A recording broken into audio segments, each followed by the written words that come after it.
Os miseráveis entre a lei e a graça, de Israel Isa, capítulo 7. O escândalo da graça.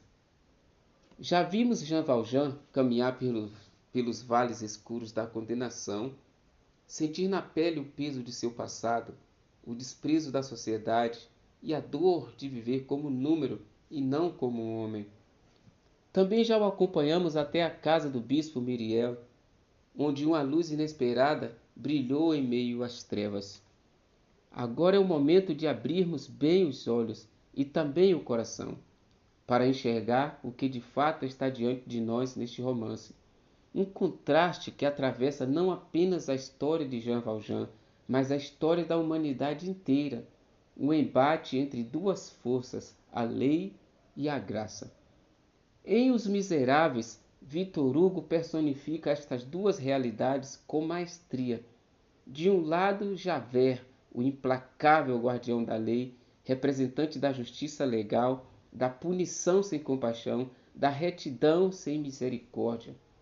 Do outro, o bispo Miriel, um homem de Deus, símbolo da bondade que perdoa, acolhe, compreende e oferece nova chance a quem menos merece, um símbolo da graça.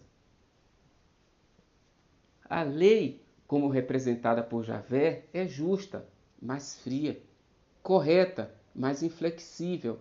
Ela não visa transformar o homem, tampouco salvar.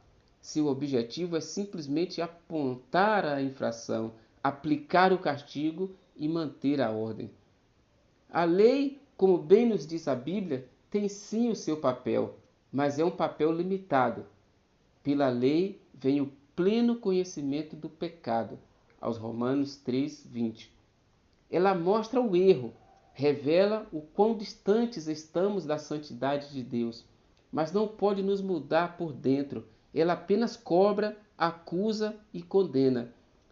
Todos aqueles, pois, que querem justificar-se pela lei estão debaixo de maldição. Aos Gálatas 3:10. Pois pela lei ninguém será justificado diante de Deus.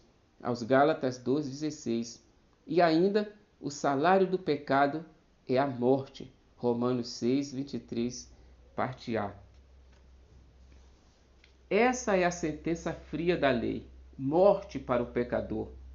Como Javert, que não aceitava desculpas, contextos ou explicações, para ele, Valjean era ladrão e sempre seria ladrão.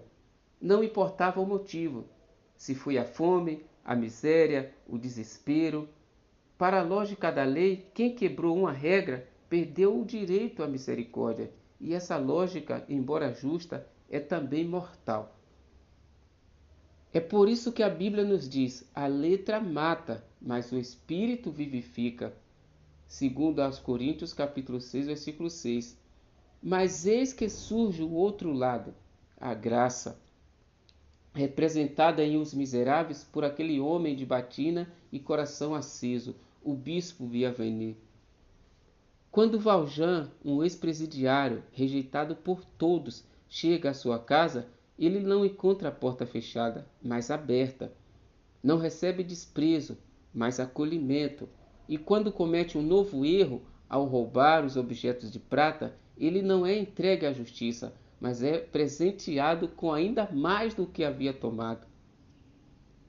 Aquele gesto do bispo não era mero sentimentalismo, era a graça em sua forma mais pura, o favor imerecido, o perdão em lugar do castigo, o amor que cobre a multidão de pecados. O dom gratuito de Deus é a vida eterna em Cristo Jesus, nosso Senhor. Aos Romanos 6:23, parte B. Ao dizer a Valjean diante dos guardas: "Você se esqueceu dos castiçais", o bispo estava oferecendo mais do que objetos de valor. Ele estava oferecendo redenção. Uma nova história, um novo nome, um novo destino. E ele mesmo declara: "Com esta prataria eu comprei a sua alma, a tomei do espírito do mal e a entreguei a Deus." Esta cena poderosa tipifica o que Deus fez por nós por meio de Jesus. O bispo deu o que tinha de mais precioso em sua casa, a prataria. Deus, porém, deu o que tinha de mais precioso no céu, o seu Filho amado. Não foi com coisas corruptíveis, como prata ou ouro, que fostes resgatados, mas com o precioso sangue de Cristo. 1 de Pedro 1, 18 e 19.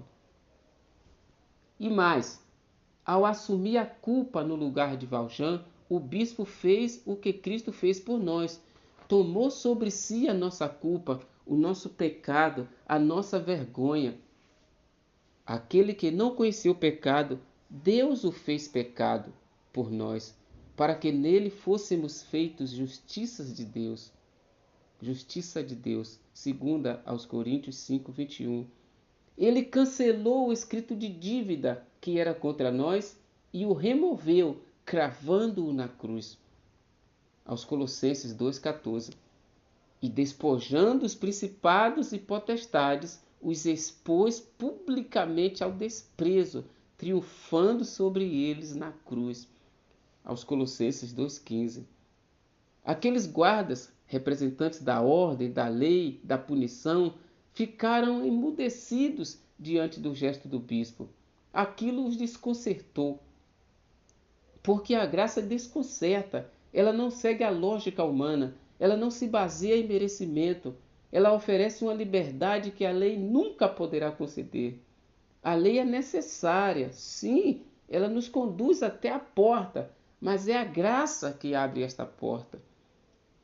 Jean Valjean sairá daquela casa transformado, não no instante, mas no processo. A semente foi lançada, a alma dele comprada, a dívida simbolicamente paga, a lei o condenou, a graça o libertou. E assim termina esta primeira etapa da nossa jornada, com os olhos de Valjean agora mais confusos, mas também mais esperançosos. Com os nossos olhos agora mais atentos, mais despertos, mais curiosos, porque afinal de contas, o mesmo contraste que existe entre Javert e o bispo, entre a lei e a graça, também existe dentro de nós.